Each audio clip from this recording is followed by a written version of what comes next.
School گیا وہ daily اس bag کے ساتھ آیا، اس فلاں شوز کے ساتھ آیا، اس کو نوٹ کرنا ضروری نہیں ہے. بٹ ہاں بچہ جس روز کام کر کے نہ آئے یا بچوں سے لڑائی جھگڑا کرے تو ان باتوں کو ڈے بک میں ڈائری میں لکھنا ضروری ہوتا ہے، تاکہ کلینکل سائیکولوجسٹ کو یہ معلوم ہو سکے کہ بچے میں یہ جو بیہیویئر ہے پہلی بار کب سٹارٹ ہوا تھا. ٹھیک ہے، اس کی مدد سے جو کلینکل سائیکولوجسٹ ہوتا ہے انڈیویجول کے بیہیویئر میں پائے جانے والی جو خرابیاں ہیں ان کی تہہ تک آسانی سے پہنچ جاتا ہے. اب اس طریقے سے حاصل ہونے والی انفارمیشن کی جو تصدیق ہے دوسرے سورسز سے ضرور کر لینی چاہیے. یہ طریقہ بیسیکلی جو اسپیشل چائلڈ ہوتے ہیں، ٹھیک ہے، ان بچوں کی گروتھ کے زمن میں بہت امپورٹنٹ رول پلے کرتا ہے day book method, diary method. اب یہاں پر ایک کوشچن پوچھا جاتا ہے کہ جو اسپیشل ایجوکیشن کے چائلڈ ہیں، ٹھیک ہے، اسپیشل چلڈرن ہیں، ان کے لیے سب سے بہتر طریقہ کون سا ہوگا ان کو اسیس کرنے کا، ان کو انالیسس کرنے کا. ٹھیک ہے، تو ہم نے کیا کرنا ہے، ہم نے اس کا آنسر کرنا ہے ڈے بک میتھڈ یا پھر اس کو کہیں گے ڈائری میتھڈ. ٹھیک ہے. اچھا جی، نیکسٹ ہے ہمارے پاس بایوگرافیکل میتھڈ. بایوگرافیکل میتھڈ کو سمجھنا بہت امپورٹنٹ ہے، اکثر اس میں سے کوشچن آ جاتا ہے ایگزامس میں. تو چلیں اس کو بھی سٹارٹ کرتے ہیں. اب اس کو ہم لوگ کیا بولتے ہیں، اس کو ہم لوگ ثوانیہ عمری کا طریقہ بھی بولتے ہیں. یہ طریقہ اسپیسیفکلی اہم پرسنالٹی کے اسٹڈی کے لیے ہم یوز کرتے ہیں. اہم پرسنالٹیز لائک آپ بول سکتے ہیں، ان پرسنالٹیز میں ذکر آ جاتا ہے کہ ان پرسنالٹیز میں کوئی بھی سیاستدان ہو سکتا ہے، کوئی بھی ادیب ہو سکتا ہے، کوئی پوئٹ ہو سکتا ہے، ٹھیک ہے، جو کہ اپنی آخری عمر میں یا ریٹائرمنٹ کے بعد اپنی یادداشت جو ہے وہ مرتب کرتا ہے یا دوسروں سے کرواتے ہیں، جو ان کی تمام زندگی کے گوشوں کا احاطہ کر رہا ہوتا ہے، ان کو ریٹن فارم میں لکھ رہا ہوتا ہے. تو اب ہم اس کو ڈیٹیل سے ڈسکس کرتے ہیں. This method is used for the study of important figures when important figures compose their memories in late life or after retirement which covers all the corners of their life. اب اس میں کیا ہوتا ہے کہ جو یہ اپنی یادداشت مرتب کر رہے ہوتے ہیں، جیسے کہ پہلے بھی بتایا کہ یا تو یہ دوسروں سے کروا رہے ہوتے ہیں یا خود ہی کر رہے ہوتے ہیں، جو ان کی تمام زندگیوں کو ایک ریٹن فارم میں سیو کر رہا ہوتا ہے. ہمیں ان افراد کی، ان انڈیویجولز کی جو بایوگرافیکل ہے، بایوگرافیز ہیں، وہ پڑھ کر یہ سمجھنے میں ہمیں مدد مل رہی ہوتی ہے کہ ان انڈیویجولز نے کتنی مشکلیں جو ہیں وہ فیس کی تھیں، ٹھیک ہے، کس طرح سے اپنی زندگی کی بہت مشکل سٹیجز ہیں وہ طے کی اور کس طرح سے یہ کامیاب ہوئے، کس طرح کی کمپلیکیٹڈ کنڈیشنز تھیں ان کا مقابلہ کر کے ناکامیوں کو انہوں نے شخصیت دی اور پھر یہ کامیاب ہوئے، کس طرح مشکل کنڈیشنز میں یہ ثابت قدم رہے، ٹھیک ہے، کیسے انہوں نے اللہ تعالیٰ پر بلیف رکھا، کس طرح وسائل نہ ہونے کے باوجود انہوں نے کامیابی حاصل کی. ہمیں یہ بھی معلوم ہو جاتا ہے کہ ایک کامیاب انسان بننے کے لیے ہمیں کس طرح کا لائف سٹائل یوز کرنا ہے، کس طرح کا طرز عمل اختیار کرنا ہے، ٹھیک ہے، اور ایک یہ کہ ایک کامیاب انسان میں کس کس طرح کی خوبیوں کا ہونا لازمی ہے. اب میں دوسری بات یہاں پر یہ کروں کہ اف دی بایوگرافی کیا ہے، if the biography is written by oneself it is called the autobiography. جیسا کہ پہلے بتایا کہ یہ یہاں تو اپنی جو ڈائری وغیرہ ہے، اپنی لائف کی جو کنڈیشنز ہیں وہ یہاں تو دوسروں سے درج کروا رہے ہوتے ہیں یا خود کر رہے ہوتے ہیں، لیکن اگر یہ خود لکھیں، خود اس کو درج کریں تو اس کو ہم لوگ آٹو بایوگرافی کا نام دے دیتے ہیں. ٹھیک ہے، اس میتھڈ میں انڈیویجول کے بارے میں ایک ڈیٹیل انفارمیشن ایک جگہ سے ہی مل جاتی ہے. ایسے انڈیویجول جن تک ہماری ایکسیس نہیں ہوتی، ہماری رسائی نہیں ہوتی، ہماری پہنچ نہیں ہوتی، یا جو لوگ جو ہیں وہ زندہ نہیں ہیں، حیات نہیں ہیں، ان کے بارے میں ایک ڈیٹیل انفارمیشن جو ہے وہ بایوگرافیکل کو اسٹڈی کرنے سے ہمیں حاصل ہو جاتی ہے. جیسے آپ لگا لیں کہ قائد اعظم ہے، علامہ اقبال ہے، ٹھیک ہے، اس کے علاوہ جاوید نامہ آپ دیکھ سکتے ہیں، علامہ اقبال کے بیٹے کی لائف کے بارے میں ہے، ٹھیک ہے، علامہ اقبال کے جو ان کے ملازم تھے علی بخش ہیں، انہوں نے علامہ اقبال کے بارے میں بہت اچھے جو سبجیکٹس ہیں وہ ہمارے سامنے پریزنٹ کیے ہیں.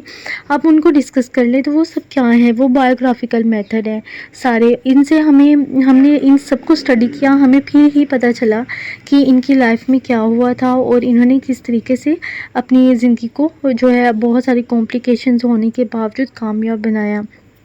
ٹھیک ہے. اب بایوگرافیکل میتھڈ سے انفارمیشن تو مل جاتی ہے، مگر انفارمیشن مرتب کرتے وقت، لکھتے وقت بہت زیادہ احتیاط کی ضرورت ہوتی ہے. اس کے علاوہ اگر انڈیویجول کے بارے میں کچھ اور سبجیکٹس، کچھ اور مضامین یا آرٹیکلز وغیرہ بھی اویلیبل ہوں تو ان کا بھی جائزہ لینا ضروری ہوتا ہے، ان کو بھی جائزہ لینا چاہیے.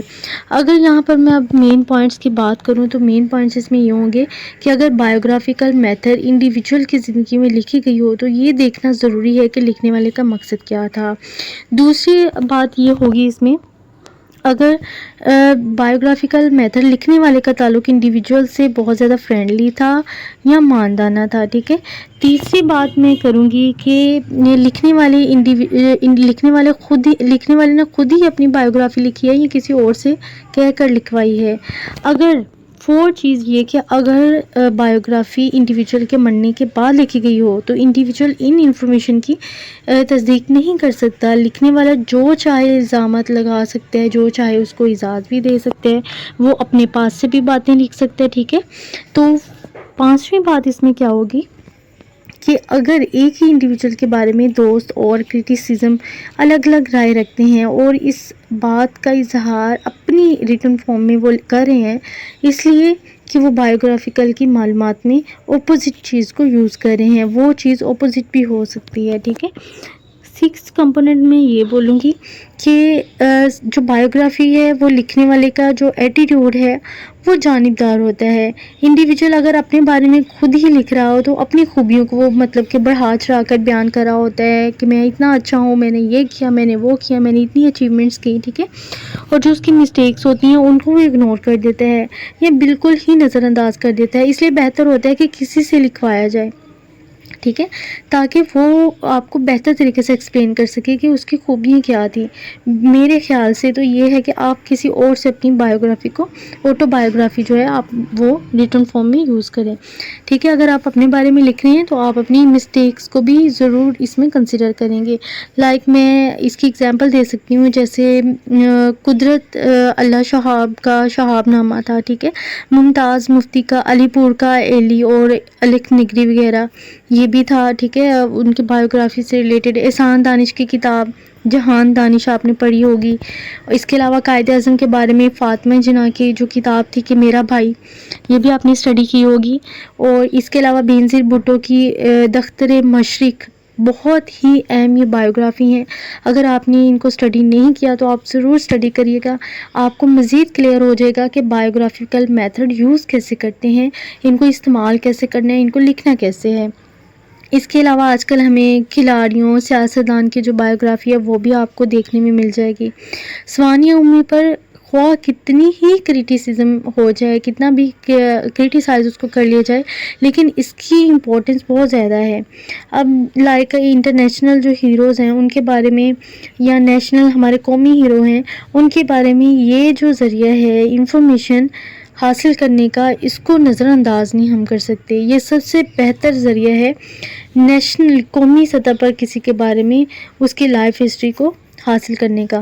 اہم بات یہ ہے کہ جو اویلیبل انفارمیشن ہوتی ہے ان کی دوسرے ذرائع یا متعلق جو انڈیویجول ہے ان سے ایک بار پوچھ گچھ کر لی جائے تاکہ جو حقائق ہیں ان تک آپ کی جو رسائی ہے وہ پاسبل ہو سکے.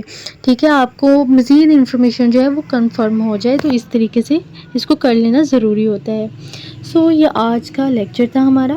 اگر آپ کو سمجھ نہیں آئی تو آپ لیکچر کو دوبارہ سنیں. اگر آپ کو پھر بھی سمجھ نہیں آئے تو آپ کمنٹ سیکشن میں لکھ دیں، اس کے اوپر آپ کو اگین گائیڈ کیا جائے گا. اس کے علاوہ یہاں پر آپ کی PPSC، FPSC، NTS، CSS کے ایگزامز، بورڈ ایگزامز اور ادر یونیورسٹی کے ایگزامز کی 100% کامیاب تیاری کروائی جاتی ہے. اس کے علاوہ آپ ڈیلی بیسز ایکٹیویٹیز میں جو بھی پرابلم فیس کرتے ہیں، آپ اسٹوڈنٹ ہیں، آپ ٹیچر ہیں، آپ کسی بھی پروفیشن سے ریلیٹڈ ہیں، آپ کمنٹ سیکشن میں کمنٹ کر کے کاؤنسلنگ سیشن بک کروا سکتے ہیں. آپ کی لائف کی ہر طرح کی پرابلم کو سلوشن آپ کو اس چینل پرووائڈ کرتا ہے. اس لیے ہمارے چینل کے ساتھ جڑے رہیے. Thank you.